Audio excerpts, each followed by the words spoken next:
What's up, everyone? Today we're going to be talking about druids, specifically how to flag carries one in World of Warcraft Season of Discovery. I just hit level 25 on this alt, and I realized that there isn't that much information, if any, out there, specifically pertaining to Season of Discovery on what gear to use, which talents to run, what rune setup you want to have, and even jumps. So I figured I'd take a crack at it. Let's just dive right in. Alrighty, first and foremost, let's talk about talents. Unfortunately, because of how essential Feline Swiftness is, there's not that much wiggle room. Feline Swiftness increases your movement speed by 30% when outdoors in cat, and it also increases your chance to dodge while in cat form by 4%. So an incredibly important talent. I choose 5 out of 5 ferocity as opposed to feral aggression because I like the reduction of rage/energy cost of my main damaging abilities. Brutal impact for the increased stun duration, which helps you get away from enemies. Feral instinct, which reduces the chance that enemies have to detect you when prowling because getting knocked out of stealth is detrimental. And I think that it's far better than thick hide, which is a minimal reduction of damage caused by an increased armor contribution from items. One more thing I will point out is I'm currently not spec'd into it, but feral charge as opposed to 3 points in Furor, having 2 instead of 3, and also being able to have feral charge is arguably much better because feral charge is super powerful in terms of immobilizing your target. You have a longer range than Skull Bash, and it interrupts the spell for 4 seconds as opposed to Skull Bash, which is 2.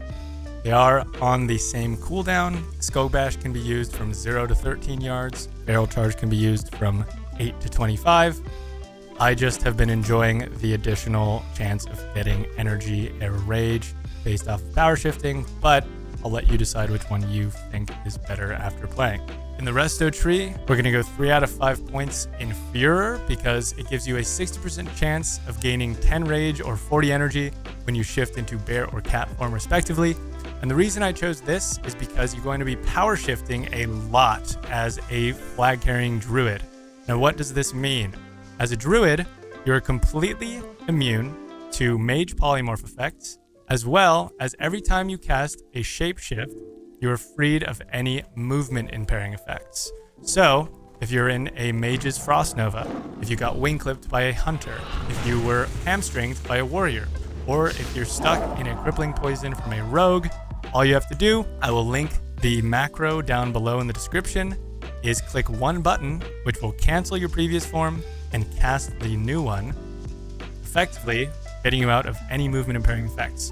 This is why intellect is so important when gearing as a flag carrying druid. And with our final talent point in the balance tree, we are going to throw it into Nature's Grasp, which when cast, gives any melee attacker a 35% chance to become afflicted with your entangling roots, hopefully helping you get away. In terms of gear, like I said earlier, you're going to be doing a lot of power shifting, and at this level, shifting into cat or bear form is incredibly mana intensive. 263 mana cost, and as you'll see, if I just continually shapeshift, my mana bar is getting depleted extremely quickly. So, as a flag carrying druid in Season of Discovery, you're going to want to be stacking stamina and intellect gear, typically of the Eagle gear, which can be bought on the auction house or found in the outer world as a drop because it allows you to be tanky with extra health and allows you to power shift more as well as use your spells like heals, etc., which is incredibly helpful in terms of survivability. Now, on top of the stamina and intellect, you're going to want some additional items that, in my opinion, are incredibly helpful. First and foremost, the Resilient Leather Mask. This is from friendly with either the Silverwing Sentinels or Warsong Outriders, depending on your faction, and it allows you to have a flat 5% reduction in all damage taken from every source, as well as a 5% reduction to be critically hit. This overall is a huge boost in your survivability because if you have 5 to 10 people whomping you as many times you do as a flag carrier, this is definitely going to be noticeable. Far more noticeable than the 80 health that you would get from something like the green tinted goggles or the damage that you would get from something like the Artemis Cowl from BFD. The next piece of gear that I think is absolutely incredible are the newly craftable BFD epics, specifically the tailoring ones called the Extra Planar Spider Silk Boots. The reason these are incredible is, one, they are statted so well. They also allow you to cast an on use which reduces all damage taken and dealt by 30% for 6 seconds on a 10-minute cooldown. This can be cast in form, and when you're running away from 1 to 10 people on the opposite faction, this is a very nice thing to have. In terms of enchants, I like to go with mostly intellect if I can, so 3 intellect on the weapon, 3 intellect on the bracers. There's not a whole lot that you can choose from at level 150 enchanting. I choose 1 stat on the chest, I still need it on this piece, 1 agility on the cloak. You can also opt for the +10 shadow resistance, which might be helpful in terms of resisting a warlock's fear or damage over time effects or shadow bolts. I also like to choose 1 agility on the boots because minor speed is not out yet, which is unfortunate. One additional note is it's always nice to queue in Darnassus because you get the Boon of the Blackfathom a lot of the time in between queues, which gives you a 20% increased movement speed, which is very helpful when running away indoors. In terms of trinkets, I'm using the Insignia of the Alliance, which you get from being rank 2. For the Horde, it's Grunt. For the Alliance, it's Corporal. This gets you out of any charm, fear, or stun effect on a 5-minute cooldown, which is so essential when running the flag. And I'm using the Rune of Perfection, which gives me a 4 stamina boost, which is always nice, and reduces the target's magical resistance by 10, almost like a spell penetration thing. This helps you get something like an Entangling Roots off, rather than having it be resisted. When it comes to Rune Choice, you're probably going to want to be choosing Survival of the Fittest 99.9% of the time for your chest piece. This is because it's just a huge survivability boost. On the legs, I like to go with Skull Bash because you're going to, 1, use it as a gap closer, and with the Führer talent, if you get 60 energy or 40 energy, as you shapeshift into Cat, you can immediately use Skull Bash to catch up to somebody in order to speed up your escape or cap a flag if they're trying to grab it when you're both in the flag room together. On the gloves, this is where things get interesting, and this is why I use an add-on called Item Rack, which allows me to swap out my gloves quite easily just by hovering over the little icon here. I like to play with Sunfire most of the time because having a ranged damage dealer that is based off of energy and not mana is incredibly nice. When you have a 30% movement speed increase, you can kite most enemies and just hit them constantly with a damage over time effect at no cost to you other than time. So that's what I like to use for the most part. The only time that I'll use something like Mangle on my gloves is when I'm doing a feral focused melee build, and I have a different gear set for this that is strength and agi stacked with things like Smite's Mighty Hammer, the Leggings of the Fang, Feet of the Lynx, Toughened Leather Gloves, Tunic of Westfall, or the Defias Tunic, which is from Van Cleef, and just heavily melee focused in terms of dealing damage with Mangle and casting Savage Roar for 30% additional physical damage with the additional attack from Wild Strikes. But this is not too often. This is a different video. This is more so for if you want to be a feral focused DPS. Now that we've covered gear choice, rune setup, and talents, let's have a quick conversation about consumables. First and foremost, I would recommend getting friendly with the Warsong Gulch reputation of your faction because it allows you to buy and use things like the Warsong Gulch Field Ration. This food/drink combo allows you to heal or replenish health and mana almost double the amount of any other food or drink that you can buy at this level. It also allows you to easily and very effectively do something known as drink walking. By downloading an add-on known as 5-second rule, right there, you can add this little ticker to your mana bar or wherever you want to put it on your screen. And in order to showcase this, it will count down the 5 seconds that is required before you start regenerating mana again. And by clicking on the food or drink in your bag right before the ticker hits the end of the bar, you will still get the replenishment, but you will also be able to move. This is extremely effective, but not very cost effective in terms of staying mobile, which is very important as a flag carrier. Being friendly with the Warsong Gulch reputation also allows you to buy things like the Warsong Gulch Silk Bandage, which heals you for 640 damage over 8 seconds, as opposed to the 301 damage over 7 seconds of the heavy wool bandage. Next up, let's talk about some of the more controversial items / consumables that might be frowned upon by some of the Classic community. Let's call a spade and agree that Classic is not necessarily the most balanced game, especially Season of Discovery, which the devs have even admitted to not trying to balance in this phase. With that being said, these items are extremely powerful. They can absolutely turn the tide towards your team winning, or if you are a solo player, they can 100% carry your team to victory. I won't say my thoughts on the matter one way or the other. I will just provide the information and let you decide if you want to use them or not. First, we have the Free Action Potion. Free Action Potion makes you immune to stun and movement impairing effects for a whopping 30 seconds. This is not dispellable, and you can easily get from one side of your map to your faction side of the map in those 30 seconds without having a single stun or slow on you by anyone.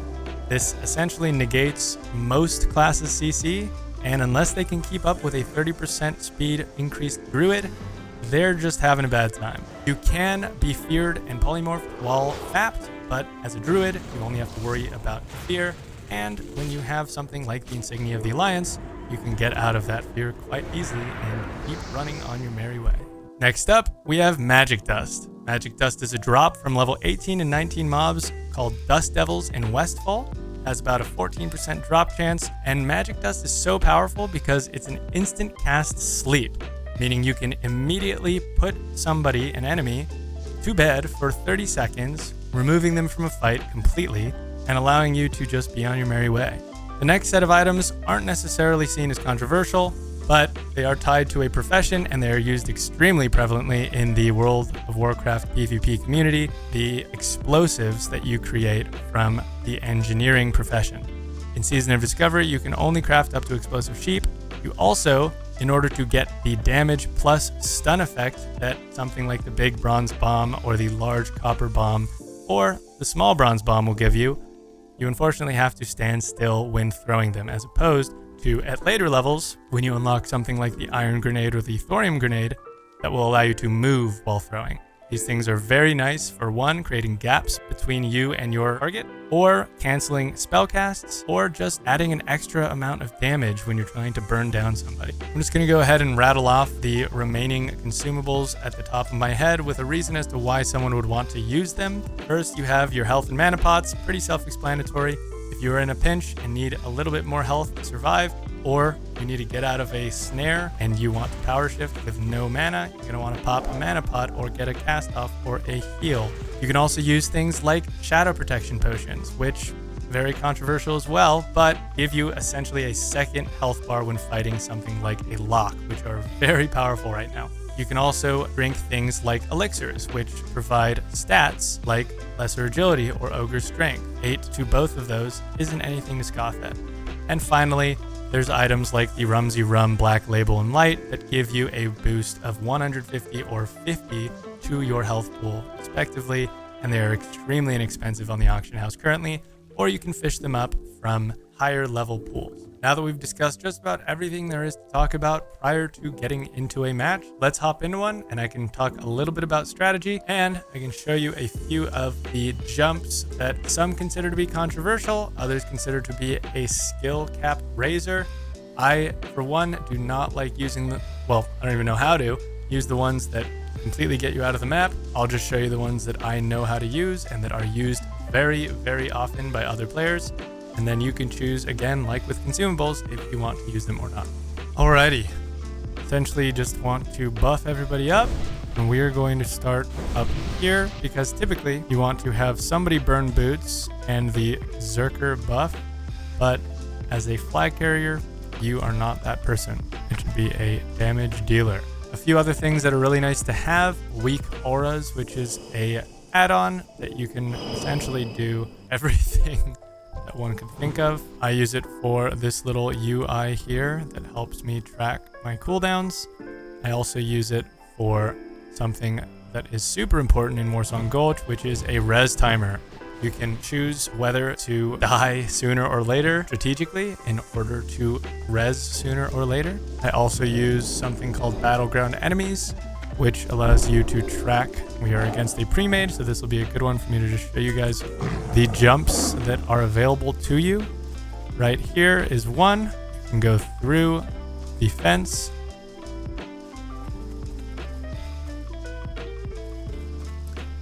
Down here by the top of the tunnel is another, and you can goof around here. You can get very fancy by jumping on this mountain here, but for sake of time, I'll just show you some others. By pushing completely against the purple wall there, you can jump up like that. You have to be running against the wall in order for it to work. It will not work if you try from here.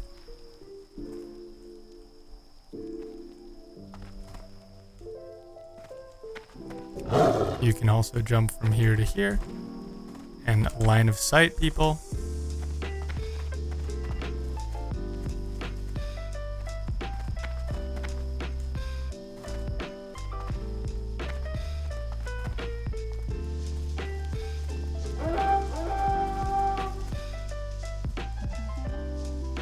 One other fun little note is if you search name in the new interface options, scroll all the way down to minimum character name size, you can see people from miles away. I set mine to 4 just to have it slightly bigger than normal, but it is definitely something that is a bit of a hack cheat code. Now this one here, you can get up like that. And they take a little bit of finessing. I can go further into detail on how exactly to do it, or you can just kind of watch me. I like to step a little bit back.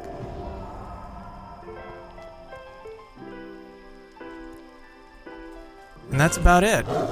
On the Horde side, we'll go ahead over there to show you a few jumps that you can do as well.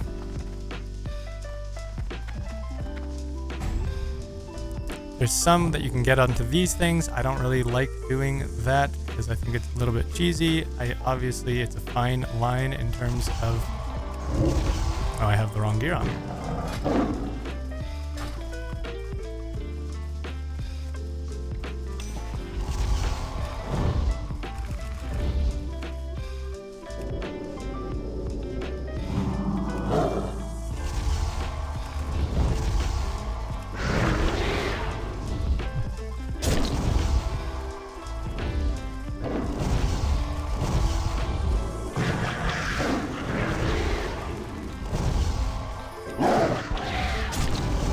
There, you can see where Furor comes in handy because you can use it to power shift. And I'll show you a little bit about drink walking here too. So, pop down, and I am healing and restoring mana as I'm walking.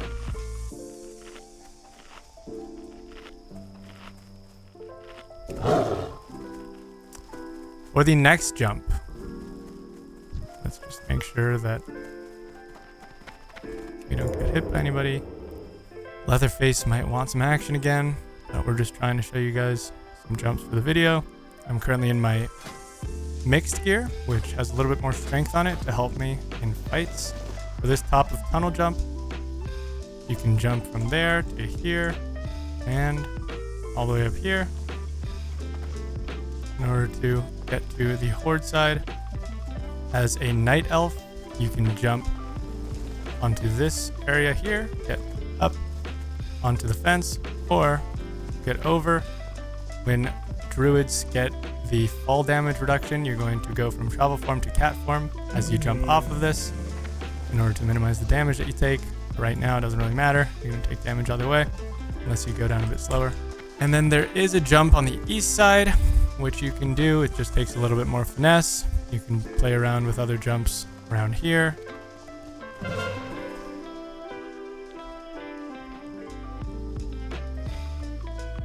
I like to go as right around here and play around with it.